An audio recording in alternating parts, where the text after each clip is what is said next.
Painted application ધોરણ 6 થી 12ના વિદ્યાર્થીઓ માટે અપડેટ થઈ ચૂકી છે. આ એપ્લિકેશનમાં શું છે? બધા જ વિષયના વિડીયોઝ છે. ગુજરાતની બેસ્ટ ફેકલ્ટી દ્વારા લાઈવ લેક્ચર્સ છે. આઈએમપી પ્રશ્ન છે, ટેસ્ટ સિરીઝ છે અને ગુજરાતના તમામ વિદ્યાર્થીઓ સાથે તમે તમારી કમ્પેરિઝન કરી શકો છો. ગેમિફિકેશન છે અને બીજું ઘણું બધું. તો તમે એપ્લિકેશન ડાઉનલોડ ન કરી હોય તો ડિસ્ક્રિપ્શનમાં લિંક આપી છે. હમણાં જ પ્લે સ્ટોર ઉપર જાઓ અને એપ્લિકેશન ડાઉનલોડ કરો. ઘરે બેઠીને સરસ મજાનું ગુજરાતની જોરદાર ફેકલ્ટી સાથે ભણો, સારા માર્ક્સે પાસ થાઓ. કાલે જ્યાંથી આપણે અટક્યા હતા ત્યાંથી આગળ વધવાનું છે. જૂનું રિવિઝન નથી કરવાનું, ત્યાંથી આગળ વધવાનું છે. કારણ કે મેં તમને કીધું હતું 3 પ્રશ્ન કરાવ્યા હતા. એ 3 પ્રશ્ન તમારે પાકા કરવાના હતા. હાલો, ડન છે? બધા તૈયાર છો? તો આગળ વધારીએ લેક્ચર. જય દ્વારકાધીશ. હાલો, અહીંયા ધ્યાન આપો બધા. કાલે આ વાત કરી હતી કોલસાના પ્રકાર ને એ બધી વાતો કાલે આપણે કરી ગયા. હવે આજે આપણે અહીંથી આગળ વધવાનું છે. ખનિજ તેલ. સાહેબ, આ ખનિજ તેલ વિશે વિસ્તારથી માહિતી આપો. તમને 2 માર્કમાં પ્રશ્ન પૂછાય કે ખનિજ તેલ વિશે વિગતવાર વિસ્તારથી ટૂંકનોંધ આપો અથવા તો સમજાવો. પહેલા તો ખનિજ તેલ એટલે શું? જમીનમાં ભૂગર્ભિક પ્રક્રિયા દ્વારા પૃથ્વીના પેટાળની અંદર, પૃથ્વીના ગર્ભની અંદર ભૂગર્ભિક પ્રક્રિયા દ્વારા જે કાંઈ પણ તૈયાર થાય છે અને જેને જમીનમાંથી બહાર કાઢવામાં આવે છે, એનો ઉપયોગ કરવામાં આવે છે, એ ખનિજ તેલ આપણા દ્વારા નથી બનતું, કુદરતી પ્રક્રિયા દ્વારા બને છે. ક્લિયર છે? આટલું યાદ રાખજો. ખનિજ તેલ વિશે વિસ્તારથી માહિતી આપીએ. ભાઈ, તમારા બધાના પ્રશ્નોનો જવાબ હું આપીશ, પછી આપીશ. અત્યારે તમે ધ્યાન આપો. આગળનું બધું વ્યવસ્થિત ભણાવી દીધું છે, ક્લિયર છે? પછી હું આગળ વધું છું. હાલ, ડન છે? ખનિજ તેલ વિશે સાહેબ વિસ્તારથી માહિતી આપો. ખનિજ તેલ પરંપરાગત, સાંભળજો, વર્ષોથી ખનિજ તેલ નીકળે છે. પરંપરાગત વ્યાપારી શક્તિ સંસાધન ગણાય. વર્ષોથી ખનિજ તેલનો ઉપયોગ કરતા આવ્યા છે. પુનઃ અપ્રાપ્ય શક્તિનું સંસાધન છે. કેવું સંસાધન છે ભાઈ? પુનઃ અપ્રાપ્ય શક્તિનું સંસાધન છે. ખનિજ તેલની ઉત્પત્તિ. તો તમને પ્રશ્ન એવો પૂછાય કે ભાઈ ખનિજ તેલ છે એનું ઉત્પન્ન કયા ખડકમાંથી થાય? ભાઈ, ખડકો વિશે ધોરણ 9માં ભણાવી દીધું. ખડકો કોને કહેવાય, ખડકોના પ્રકાર કેટલા, આ બધી વાતો ધોરણ 9 ની અંદર ભણી ગયા છે, વિગતે ભણ્યા છે. તો ખનિજ તેલ કયા ખડકમાંથી મળે છે? તો પ્રસ્તર ખડકમાંથી. પહેલો પ્રશ્ન અહીંથી આવડવો જોઈએ તમને કે ભાઈ ખનિજ તેલ ઉત્પન્ન ક્યાંથી થાય? પૃથ્વીના પેટાળમાં. તો કે ભાઈ પ્રસ્તર ખડકો. આ પ્રસ્તર ખડકોની અંદરથી આ ખનિજ તેલ મળે છે. હાલો, ડન છે? ઓકે. 3 મુદ્દા ભણ્યા. પહેલા તો પરંપરાગત, વ્યાપારી. વ્યાપારી એટલે વેપાર માટે. આ પેટ્રોલ છે, ડીઝલ છે, બરોબર, ક્રૂડ ઓઇલ છે, કેરોસીન છે, આ બધું છે તો ખનિજ તેલ છે. એનો આપણે વ્યાપાર પણ કરીએ છીએ, હે ને? તો એ વ્યાપારિક સંસાધન ગણાય. પુનઃ અપ્રાપ્ય શક્તિ સંસાધન છે. ઓકે. એ ઉત્પન્ન કયા ખડકમાંથી થાય? તો ઉત્પન્ન થાય છે પ્રસ્તર ખડકમાંથી. કેવા ખડકમાંથી? પ્રસ્તર ખડકમાંથી ખનિજ તેલ બને છે. પ્રસ્તર ખડકમાંથી ખનિજ તેલ ઉત્પન્ન થાય છે. સમજાય ગયું? પાકું? આગળ. આજથી જો ભાઈ, બીજી વસ્તુ, કોલસો છે, ખનિજ તેલ છે, કુદરતી વાયુ છે, આ બધું બનતા, આ બધાનું નિર્માણ થતા કરોડો વર્ષો લાગે, લાખો વર્ષો લાગે. પેટ્રોલ ને એવું બનતા તાત્કાલિક આંખના પલકારામાં ન બની જાય. સમજાય છે ભાઈ? એટલે જ આપણે એમ કહીએ છીએ કે આ બધી વસ્તુ જો ખૂટી જાય તો આવનારા સમયમાં નહીં મળે. એના માટે ક્યારે મળશે એની કોઈ ગેરંટી જ નથી. સમજાય છે? એટલે જ વારે વારે કહીએ છીએ કે આ બધી વસ્તુ છે એનો ઉપયોગ કેવો કરવાનો? કરકસર ભાઈ. જરૂર છે એટલો કરો, જરૂર છે એટલો કરો, પણ વધારે પડતો બેફામ ઉપયોગ નથી કરવાનો. જો આજથી કરોડો વર્ષ પહેલા પૃથ્વી પરના પ્રાણીઓ ભૂગર્ભમાં દટાયા. કાલે વાત કરી કોલસો કેમ નિર્માણ થયો? તો કે ભાઈ જંગલો હતા પૃથ્વી ઉપર, એ દટાઈ ગયા તો આરવાર વન્ય જીવો હોય, પ્રાણીઓ હોય, એના દેહ દટાણા હોય, એના અશ્મિઓ બન્યા હોય, એમાંથી પ્રક્રિયા થઈ હોય, પ્રક્રિયાથી કંઈક નવું સ્વરૂપ બન્યું હોય, અને એ બધા આ બધી વસ્તુ છે. કરોડો વર્ષ પહેલા પૃથ્વી પરના પ્રાણીઓ ભૂગર્ભમાં દટાયા. આ દટાયા અને તેમનું હાઇડ્રોકાર્બનમાં રૂપાંતરણ થયું, તેનું કાર્બનમાં રૂપાંતરણ થયું અને ખનિજ તેલ બન્યું. એ સ્વરૂપ લગભગ પ્રવાહી વાયુ સ્વરૂપનું હતું. આવા કેટલાક ખનિજ તેલ કુદરતી વાયુયુક્ત સ્તરો ભૂસંચલનના કારણે સમુદ્રમાંથી બહાર ઉંચકાઈ આવ્યા. તો કેટલાક સમુદ્રના તળિયામાં રહ્યા, બહાર નીકળ્યા, એનો આપણે ઉપયોગ કર્યો અને હજી અમુક સમુદ્રના તળિયાની અંદર છે, પણ એના ઊંડાણ સુધી જવું પડે. સમજાય છે? ઓકે. ખનિજ તેલની ઉત્પત્તિ, પ્રશ્ન પૂછાય એવો ક્યાંથી શરૂ થાય છે? અહીંથી પ્રશ્ન પૂછાય.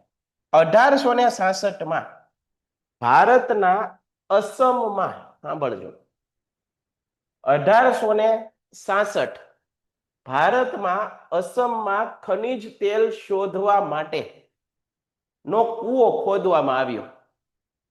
સૌ પ્રથમ ખનિજ તેલ હોય, અને હોય તો ક્યાં હોય, આ માટે કૂવો ખોદવામાં પહેલો પ્રયાસ થયો ત્યારે 1866. પરંતુ એમાં સફળતા મળી, આપણને ખનિજ તેલ મળ્યું. સફળતા મળતા તેલના ભંડાર શોધવામાં પ્રયત્નો વધ્યા. એકવાર આપણને જડી ગયું કે હા ભાઈ, પૃથ્વીના પેટલમાં ખનિજ તેલ પડ્યું છે, પછી આપણે જુદી જુદી જગ્યાએ જમીનમાંથી ખનિજ તેલ કાઢવા માટેના કૂવાઓ ખોદ્યા. પણ પેલો કૂવો ક્યાં? અસમની અંદર ખનિજ તેલનો કૂવો ખોદવામાં આવ્યો 1866. યાદ રાખજો, ખનિજ તેલ કયા ખડકમાંથી મળે? પ્રસ્તર ખડકમાંથી.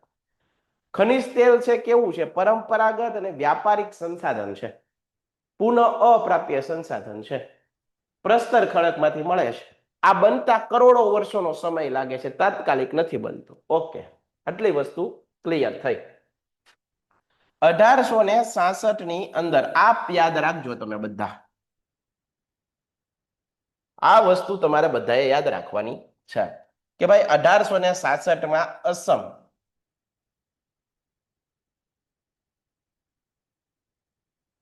ક્યારે? 1866 અસમની અંદર ખનિજ તેલ માટેનો કૂવો શોધવામાં આવ્યો. ડન છે? ઓકે. આગળ, આજે ભારતમાં મુખ્યત્વે ખંભાતનો અખાત અને અરબ સાગરમાં બોમ્બે હાઈ, અરબ સાગર, બોમ્બે જઈએ ને, બોમ્બે, તો બોમ્બેનો દરિયાકાંઠો છે, એમાં થોડાક કિલોમીટર અંદર જાઓ તો ત્યાં રિલાયન્સ વાળાએ આખી કંપની સ્થાપી છે, બોમ્બે હાઈ કહેવામાં આવે છે. ત્યાંથી ખનિજ તેલ નીકળે છે હાલની અંદર. તમે બોમ્બે જાઓ તો ત્યાં જોવા મળે. બોમ્બેના દરિયાકાંઠેથી અંદર થોડોક અંદર જાઓ તમે, બરોબર, બોટિંગ દ્વારા અંદર જાઓ તો ત્યાં મોટો પ્લાન્ટ સ્થાપવામાં આવ્યો છે. દરિયામાંથી ખનિજ તેલ બહાર કાઢવામાં આવે છે, બરોબર. આખી કંપની છે બોમ્બે હાઈ. ગુજરાત, અસમમાંથી થોડા પ્રમાણમાં આંધ્રપ્રદેશ, તમિલનાડુમાંથી અને અરુણાચલ પ્રદેશમાંથી પણ આપણને ખનિજ તેલ મળી આવે છે. એ આપણને એમ પૂછ્યું કે ખનિજ તેલ ક્યાંથી મળી આવે છે, તો બરોબર, તો યાદ રાખવાનું. ખનિજ તેલના ભંડારોના વિભાગો, તો કે ભારતમાં ખનિજ તેલના ભંડારોને 5 વિભાગમાં વહેંચવામાં આવ્યા છે. કેટલા વિભાગમાં? 5 વિભાગમાં. ભાઈ આ ખબર કેમ પડી કે આ જગ્યાએ ખનિજ તેલ મળ્યું? એમ આપણને કઈ સપનું આવ્યું હતું? આ બધાને સપનું આવ્યું હતું કે અહીંયા જ ખાડો ખોદો? ના ના, ઘણા પ્રયત્ન કર્યા હોય, ઘણામાં ખનિજ તેલ ન મળ્યું હોય, એવું પણ બને. પ્રયત્ન કર્યો, સારા સફળતા મળી, બરોબર છે. ઘણા કુવા ખોદ્યા હોય ને એમાંથી કઈ ન પણ મળે, કઈ જરૂરી નથી બધી જગ્યાએથી ખનિજ તેલ મળે. સમજાય છે? ઘણા બધા પ્રયત્ન કર્યા હોય અને પછી મળ્યું. ડન છે? ઓકે. તો કયા કયા વિભાગ પાડવામાં આવ્યા? તો ઉત્તર પૂર્વનું તેલ ક્ષેત્ર, ગુજરાતની આજુબાજુ અંકલેશ્વર, જુઓ, અંકલેશ્વર છે, બરોડા છે, આ અમુક વિસ્તારની અંદર તેલ મળી આવે છે, ખનિજ તેલ. બોમ્બે હાઈ એટલે કે મહારાષ્ટ્રનો વિસ્તાર, પૂર્વ કિનારાના તેલ ક્ષેત્ર, રાજસ્થાનના તેલ ક્ષેત્રો વગેરે. એમાં ઊંડાણમાં તમારે જવાનું નથી, બરોબર. તમને એટલી જ ખબર પડવી જોઈએ કેવું સંસાધન છે, કયા ખડકમાંથી મળે છે, એને નિર્માણ થતા કેટલો સમય લાગે છે, ભારતમાં કઈ કઈ જગ્યાએ ખનિજ તેલ મળી આવ્યું છે, પેલો કૂવો ક્યાં સ્થાપવામાં આવ્યો, આટલી વસ્તુ લખો એટલે 2 માર્કનો પ્રશ્ન જોરદાર ટનાટન થઈ જાય, એકદમ ક્લિયર થઈ જાય. બરોબર, ખોટું લાંબુ ટૂંકું વિચારવાનું નથી. ખનિજ તેલના ઉપયોગો શું છે? આનો ઉપયોગ ક્યાં થાય? તો કે ભાઈ ખનિજ તેલનો ઉપયોગ પરિવહનના સાધનો, તમને બધાને ખબર છે, બાઇક છે, ટ્રેન છે, બરોબર, બાઇક છે, પછી ઈંધણ તરીકે વાપરવામાં આવે, પછી મોટા વાહનો ચલાવવા માટે, બરોબર, એના માટે પરિવહનના સાધનો, બસ, ટ્રેક્ટર, ખટેરા, આ બધું ચલાવવા માટે, યંત્રો ચલાવવા માટે ઈંધણનો ઉપયોગ થાય બળતણ તરીકે. Done, okay. ખનિજ તેલની આડ પેદાશ. આડ પેદાશ એટલે શું છે? દાખલા તરીકે હું કપાસ છે દાખલા તરીકે, બરોબર, દાખલા તરીકે હું તમને આડ પેદાશ સમજાવું. કપાસમાંથી મુખ્યત્વે શું મળે? તો કે ભાઈ કપાસમાંથી મુખ્યત્વે મળે, કપાસ ઉગાડે શું કરવા માણસો? મુખ્યત્વે એમાંથી રેસા મેળવવા હતું, રૂ મેળવવા હતું. તો આ મુખ્ય પેદાશ થઈ. પરંતુ આડ પેદાશ તરીકે કઈ કઈ મળે? તો કે એમાંથી ફોતરા મળે, ખોળ બને, પ્રાણીઓને ખવડાવવાનો ખોળ બને એના ફોતરામાંથી. બીજું એના જે કપાસના તેલબિયા છે એમાંથી કપાસિયાનું તેલ બને. આ બધી શું થઈ? આડ પેદાશ. મુખ્ય શું હતું? તો કે ભાઈ મુખ્ય હતું રૂ. કપાસ વાવવામાં શું કરવા આવે? રૂ ભેગું કરવા માટે, રૂના પૈસા વધારે, સમજાય ને? તો આને કહેવાય પેદાશ. અને એની આડ પેદાશ તરીકે બીજી વસ્તુ તો કે ભાઈ ખનિજ તેલ છે એનો મુખ્ય ઉપયોગ બળતણ તરીકે થાય, પણ આડ પેદાશમાં શું શું મળે? તો પ્લાસ્ટિક, રંગો, રસાયણો, રાસાયણિક ખાતર બને એમાંથી, વાર્નિશ, આલ્કોહોલ, પેરેફિન, જંતુનાશક દવાઓ, રેસાઓ વગેરે બને છે. ઓકે. આઝાદી બાદ પરીક્ષામાં અહીંથી પ્રશ્ન પૂછાય. આઝાદી બાદ 1958માં ગુજરાતમાં ખેડા જિલ્લાના લુણેજ ખાતેથી સૌ પ્રથમ ખનિજ તેલ પ્રાપ્ત થયું. આ પ્રશ્ન તમને પૂછાય તો આવડવો જોઈએ. ગુજરાતમાં સૌ પ્રથમ ખનિજ તેલ ક્યાંથી પ્રાપ્ત થયું? ગુજરાતમાં સૌ પ્રથમ ખનિજ તેલ ક્યાંથી પ્રાપ્ત થયું? તો આ પ્રશ્ન આવડવો જોઈએ. આઝાદી બાદ 1958માં ખેડા જિલ્લાનું લુણેજ, અને આ લુણેજ ખાતેથી સૌ પ્રથમ ખનિજ તેલ મળી આવ્યું. સૌ પ્રથમ ખનિજ તેલ મળી આવ્યું. ડન છે સાહેબ. આગળ. ત્યારબાદ અંકલેશ્વર, મહેસાણા, કલોલ, નવાગામ, કોસંબા, સાણંદ, અમદાવાદ, ગાંધીનગર, વડોદરા, ભરૂચ, ભાવનગરમાંથી પણ ખનિજ તેલ મળી આવે છે. ક્લિયર છે? પાકું? ઓકે. તો આ વાત કરી ખનિજ તેલની. બરોબર, ક્યાંથી મળે છે, બરોબર, કયા ખડકમાંથી મળે છે, એનું નિર્માણ કરતા કેટલો સમય થાય, બરોબર છે, એનો ઉપયોગ શેમાં થાય, બરોબર છે, આવી બધી વાતો તમારે લખવાની. આઝાદી પહેલા ક્યાં કૂવો ખોદવામાં આવ્યો હતો? પહેલા ભારતમાં અસમમાં 1866માં. પણ આઝાદી પછી ગુજરાતમાં ક્યાંથી ખનિજ તેલ મળ્યું આપણને? તો ગુજરાતમાં આપણને 1958માં ખેડા જિલ્લો છે, અને ખેડા જિલ્લાની અંદર એક ગામ આવ્યું છે લુણેજ. આ લુણેજ ખાતેથી આપણને ખનિજ તેલ મળ્યું. ઉપરાંત ગુજરાતની અંદર બીજે ક્યાં? તો કે ભાઈ તમે સુરત જાઓ ને તો વચ્ચે ભરૂચ આવે, ભરૂચથી થોડાક આગળ જાઓ ને એટલે અંકલેશ્વર આવે. આ અંકલેશ્વરથી પણ ઘણું બધું મળે છે. જો અહીંયા પહેલા લખ્યું અંકલેશ્વર, મહેસાણા, કલોલ, નવાગામ, કોસંબા, સાણંદ, અમદાવાદ, ગાંધીનગર, વડોદરા, ભરૂચ, ભાવનગરમાંથી પણ ખનિજ તેલ મળ્યા. એના આવા પ્લાન્ટ હોય, જુઓ તમે, એના આવા પ્લાન્ટ હોય, મોટા મોટા પ્લાન્ટ બનાવેલા હોય, અને અંદર જમીનની અંદર ભૂગર્ભમાંથી કાઢવામાં આવે. ઘણી બધી લાંબી પ્રોસેસ હોય. સમજાય છે? ઓકે. એના પછીનો પ્રશ્ન જોઈએ. કુદરતી વાયુનો પરિચય આપો. આ જો આખો પ્લાન્ટ છે. જમીનમાંથી, પૃથ્વીના પેટાળમાંથી, પૃથ્વીના ગર્ભમાંથી જે ગેસ નીકળે છે, આ ગેસને કહેવાય કુદરતી વાયુ. સાહેબ, કુદરતી વાયુમાં કયા કયા વાયુ આવે? જો 3 પ્રકારના ગેસ છે, હું તમને કહું. એક છે સીએનજી, આને કહેવાય કોમ્પ્રેસ્ડ નેચરલ હાલો ને હું તમને આગળ જ સમજાવું, અહીંયા નથી સમજાવતો. પેલા અત્યારે આ સમજી લ્યો તમે. હાલો, કઈ મેળવવામાં આવે? આ કુદરતી વાયુ ક્યાંથી મેળવવામાં આવે છે? એ કહી ગયો અમને. હાલો કહી દઉં. અહીંયા ધ્યાન આપજો. આ કુદરતી વાયુ પૃથ્વીના પેટાળમાંથી ક્યાંથી મેળવવામાં આવે? પૃથ્વીના પેટાળમાંથી અથવા તો ભૂગર્ભમાંથી.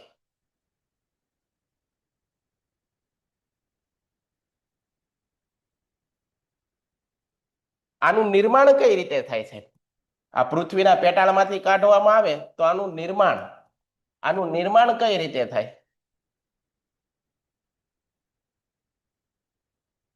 આ તૈયાર કઈ રીતે થાય? તો ભૂગર્ભીય પ્રક્રિયા દ્વારા, ભૂસંચલનીય પ્રક્રિયાના પરિણામે, ભૂસંચલનીય પ્રક્રિયા દ્વારા. મારી અને તમારીથી આનું નિર્માણ ન થાય. કુદરતી રીતે અંદર જમીનની અંદર પ્લેટો આવેલી હોય અને એની અંદર કુદરતી રીતે આ તૈયાર થાય. સાહેબ કુદરતી વાયુઓ કયા કયા છે એ કહી ગયો. હાલ ધ્યાન આપજો. સીએનજી એનો પૂરું નામ પરીક્ષામાં પૂછાય ઘણી વાર, અને ન પૂછાય તો આપણી જાણ માટે કોમ્પ્રેસ્ડ નેચરલ ગેસ. વાહનોમાં ઉપયોગ થાય આનો. એલપીજી નું પૂરું નામ છે લિક્વિફાઈડ નેચરલ ગેસ. આ વધારાનું છે, પાઇપ્ડ નેચરલ ગેસ. તમારી જાણ માટે કહું છું આ બધું. નેચરલ ગેસ, આ બધા વાયુઓ છે. હવે તમને સાહેબ એમ થાય કે સાહેબ ઘરમાં આપણે રાંધણ ગેસ છે, તો આ રાંધણ ગેસની અંદર કયો વાયુ ઉપયોગ થાય છે? પરીક્ષામાં ઘણીવાર અહીંથી પ્રશ્ન પૂછાય છે. રાંધણ ગેસની અંદર કયો વાયુનો ઉપયોગ થાય છે? અહીંયા ધ્યાન આપજો. ઘર વપરાશમાં રાંધણ ગેસમાં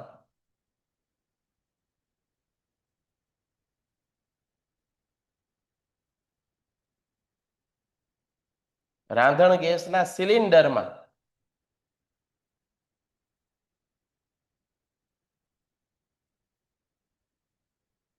મુખ્યત્વે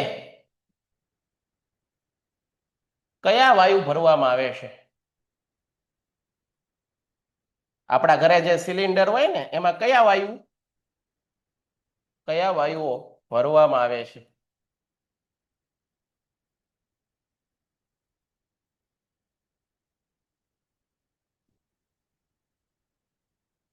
રાંધણ ગેસના સિલિન્ડરમાં મુખ્યત્વે કયા વાયુ ભરવામાં આવે છે? તો રાંધણ ગેસના સિલિન્ડરમાં મુખ્યત્વે બ્યુટેન અને પ્રોપેન. બ્યુટેન અને પ્રોપેન, આ બે વાયુ ભરવામાં આવે છે આપણા સિલિન્ડરમાં. તમને પ્રશ્ન એમ પૂછાય કે ભાઈ આ બંને વાયુ તો કેવા છે ખબર છે? ગંધ વિહીન. એની કોઈ ગંધ નથી આવતી. સાહેબ કેવી વાત કરો છો? ઘરની અંદર સિલિન્ડર હોય, ગેસનો સિલિન્ડર હોય અને ગેસ લીકેજ થતો હોય તો તરત એની ગંધ આવે છે, તરત ખબર પડી જાય ગેસ લીકેજ થાય. આ કેમ ખબર પડે છે?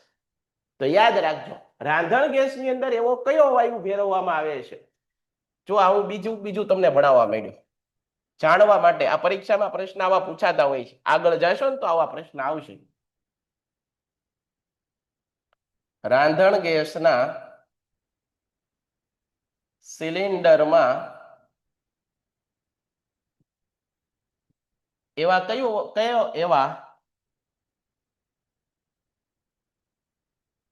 કયા વાયુઓ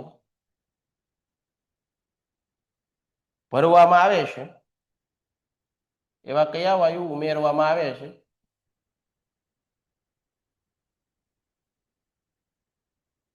એવા કયો વાયુ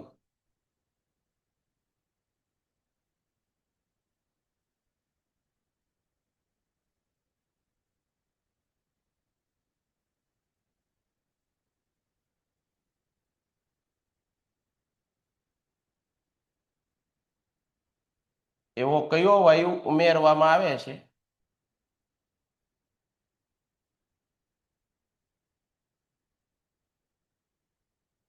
કે જેથી ગેસ લીકેજ થતો હોય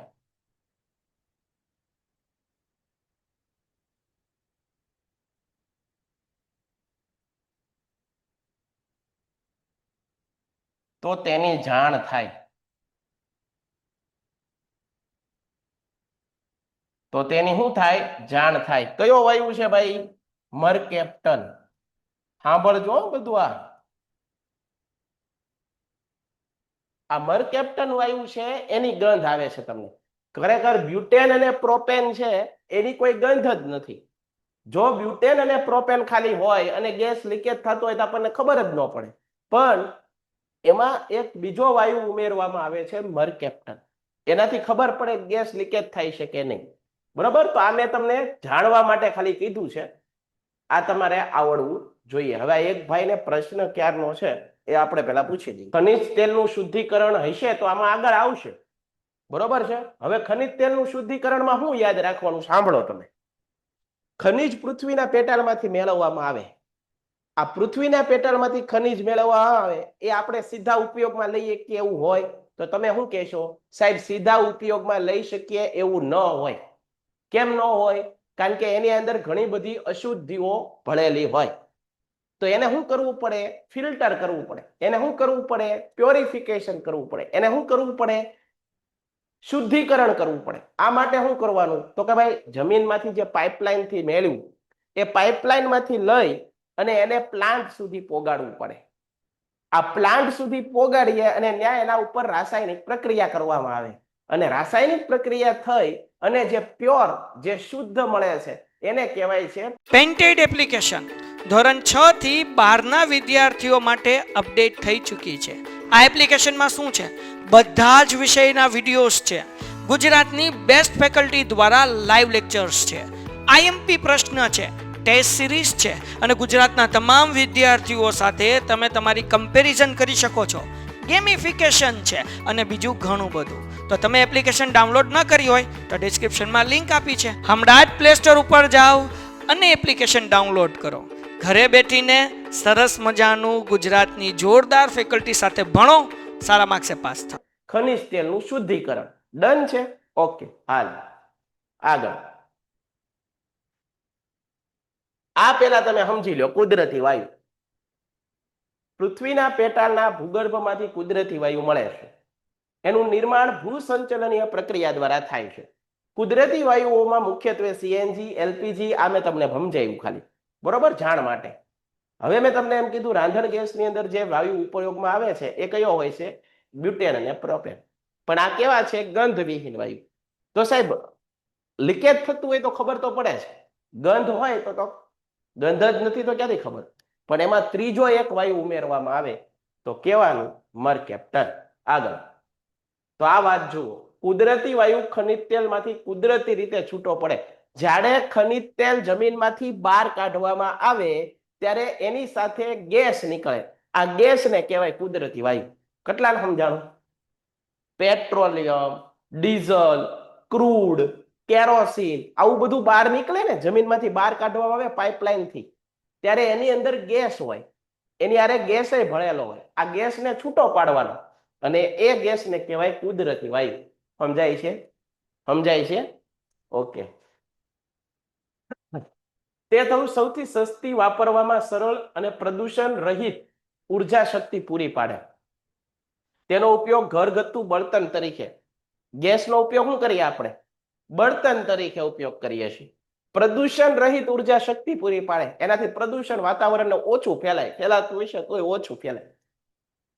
એનો ઉપયોગ ઘરગથ્થુ બળતણ તરીકે વાહનો, કાર ચલાવવામાં પણ એનો ઉપયોગ થાય છે. આજે આવા વાહનોની દિન પ્રતિદિન માંગ વધતી જાય છે. કેમ? પ્રદૂષણને ઘટાડવા માટેનો બીજો કોઈ ઉપાય જ નથી.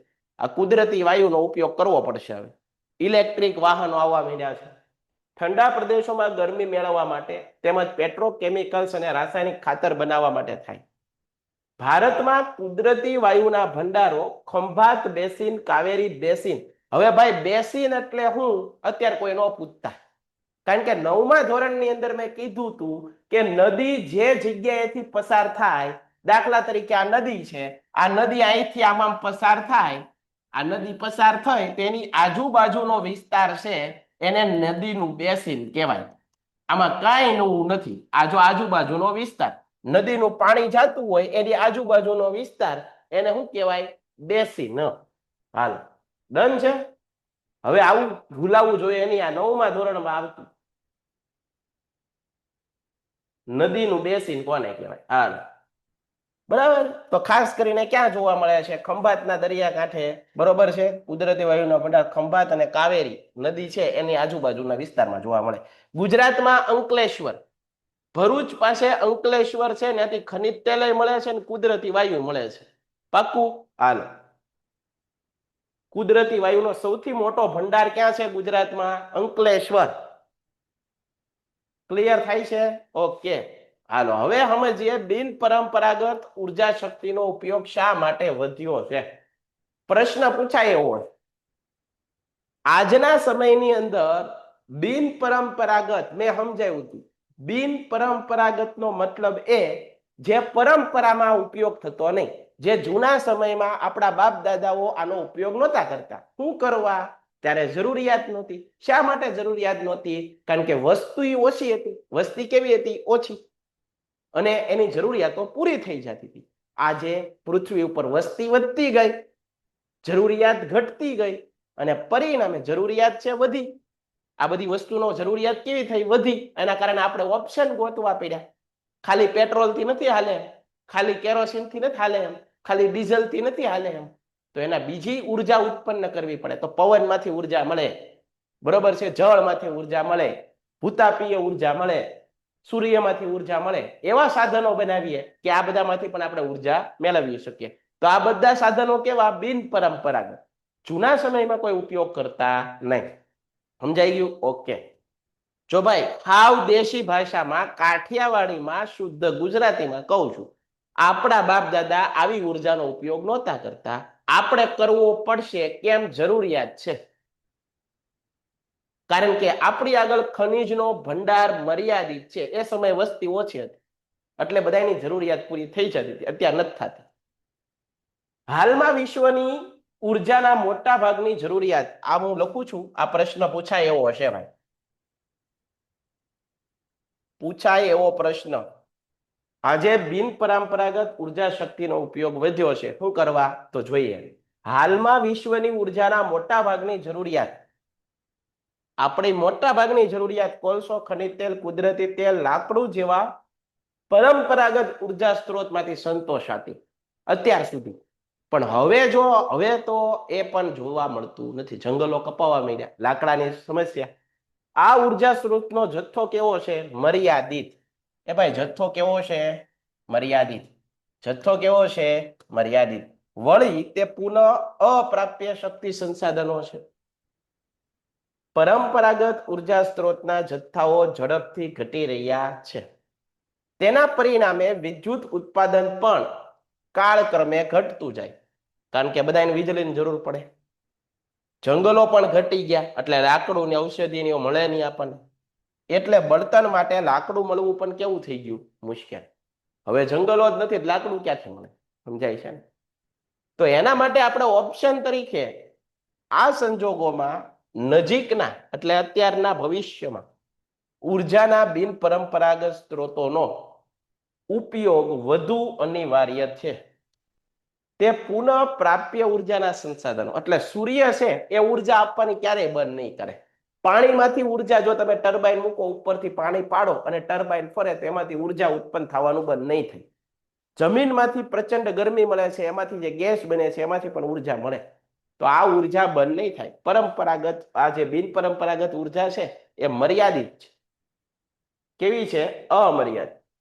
આથી આજે બિન પરંપરાગત ઉર્જા શક્તિનો ઉપયોગ વધ્યો. જો આ રીતે પવન ચક્કી છે, પવન ચક્કી ફરે એટલે ટર્બાઇન ની અંદર વીજળી જમા થાય, વીજળી એટલે ઉર્જા ઉત્પન્ન થાય.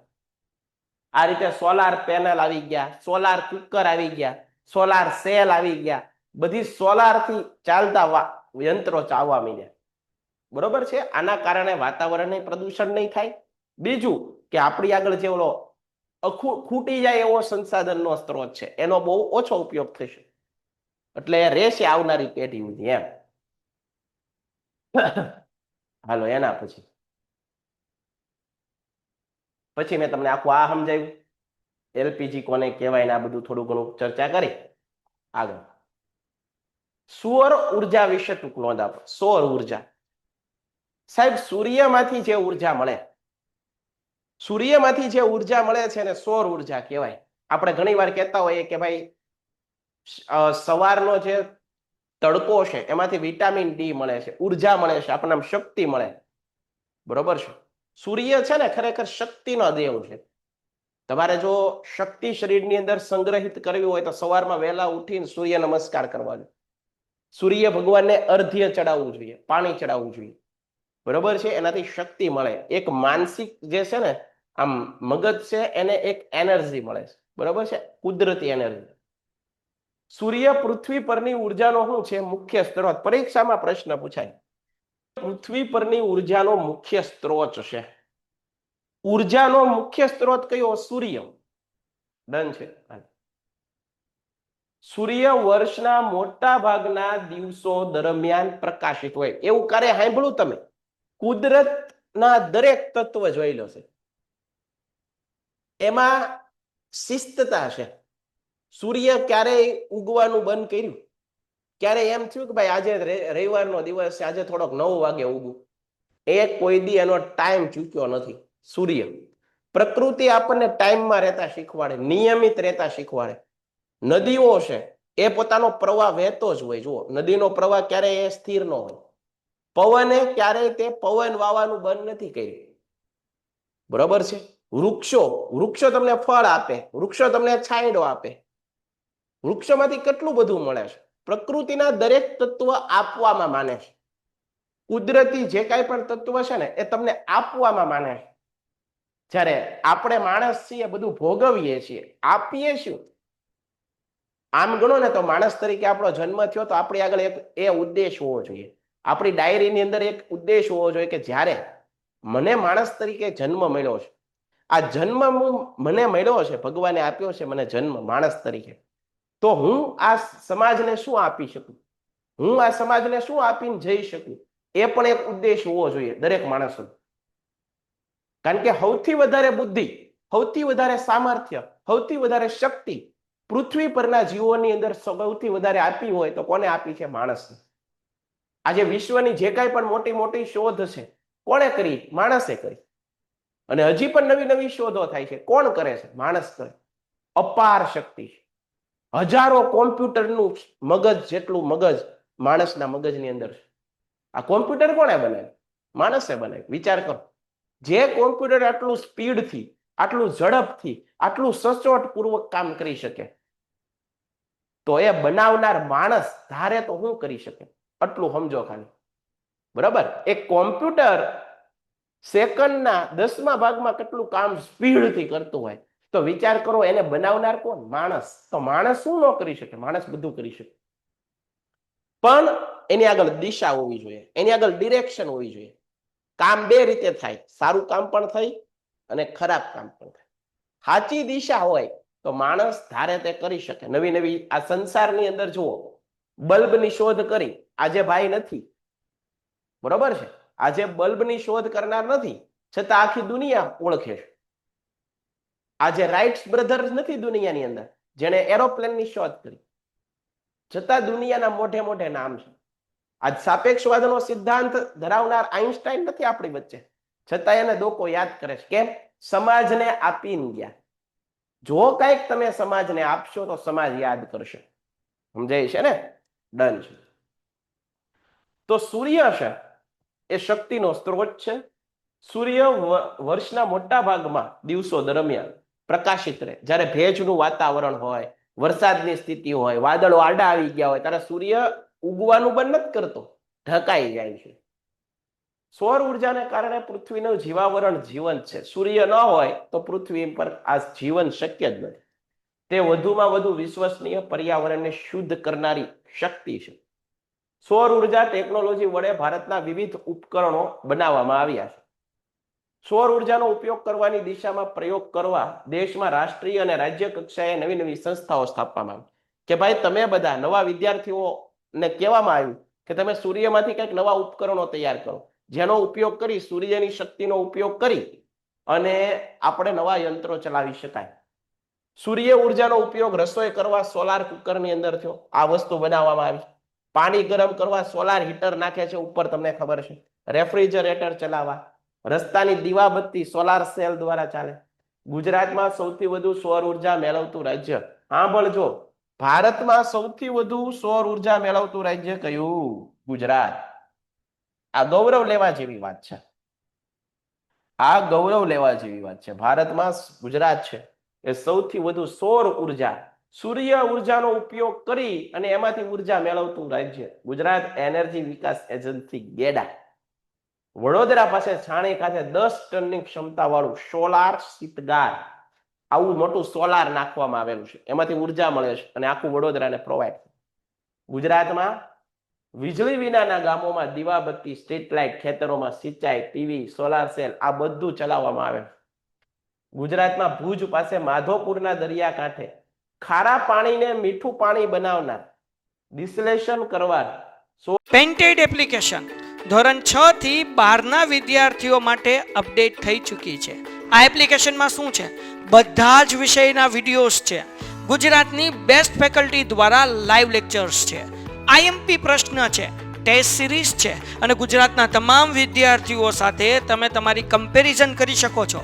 ગેમિફિકેશન છે અને બીજું ઘણું બધું. તો તમે એપ્લિકેશન ડાઉનલોડ ન કરી હોય તો ડિસ્ક્રિપ્શનમાં લિંક આપી છે. હમણાં જ પ્લે સ્ટોર ઉપર જાઓ અને એપ્લિકેશન ડાઉનલોડ કરો. ઘરે બેઠીને સરસ મજાનું ગુજરાતની જોરદાર ફેકલ્ટી સાથે ભણો, સારા માર્ક્સે પાસ થાઓ.